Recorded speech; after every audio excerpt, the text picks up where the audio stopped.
Welcome to day 298 of our Let's Grow Annual Challenge. Sharon Horne-Ellstrom here, and today we are talking about communication growth, of course, and the impact of your moral code and your code of conduct on your communication growth, your ability to communicate in a way that other people respond to, hopefully in a positive way.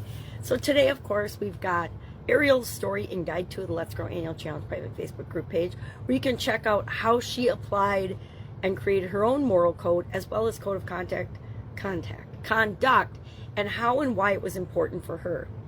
Now, I don't remember how many decades ago I learned about moral code and having our own moral code and code of conduct, and understanding where we draw that line in the sand for what we will and will not tolerate in ourselves and in our own behavior, as well as in other people's behavior. And that leads, of course, to the topic of boundaries and things like that. But in communication, it has a profound and huge impact on when we will choose and choose not to communicate, how we'll communicate, etc.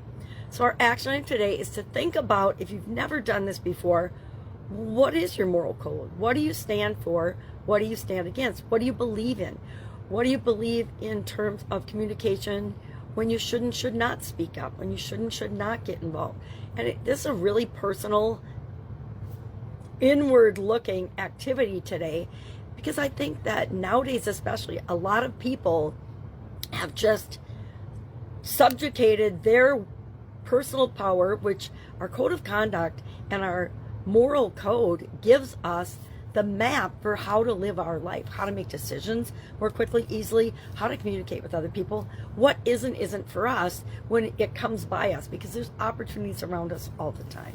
So I don't want to pontificate on this too much. I have a strong personal affinity to knowing who I am, what I stand for, who I stand for, who I stand against, what I stand for, what I stand against.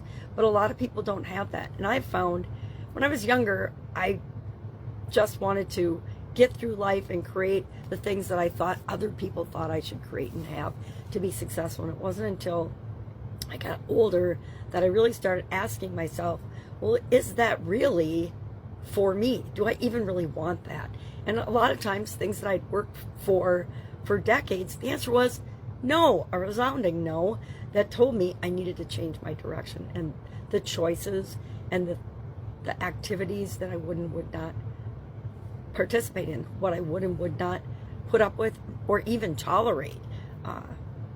So a couple of things for me are treat people the way you want to be treated. I think it's fascinating that people will accuse other people and judge other people for behaving in a way that they actually behave worse and are insulting. I actually blocked someone yesterday from social media. I think we've been connected, probably since the early 2000s. We have lots of mutual friends, and they were bullying and name-calling me and other people in a thread, and I'm like, yeah, no, I don't want any of that negative energy and CRAP in my life, and so I'm not going to participate in it. I don't remember the last time I blocked someone on social media, so it's kind of a big deal for me, but it just means you have gone over my tolerable boundaries, and I'm not going to take it anymore.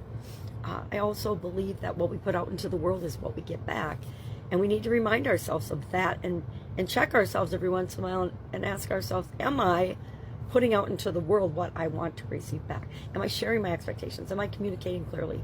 All of those things. So our action item today is simple. Think about, do you have a code of conduct? Do you have a moral code? You do, whether you've identified it or not, but is it clear and apparent to other people? Do they know what you stand for? Do they know what you stand against? Do you know what you stand for? Do you know what you stand against? I do know what I stand for and what I stand against. And I make a concerted effort to act accordingly every single day of my life. I encourage you to do the same. Any questions? Hit me up. Otherwise, check out Guide 2 for Ariel's story. If I can help you in any way, ask. Otherwise, I'll be with you tomorrow with another communication growth topic. Have an awesome day.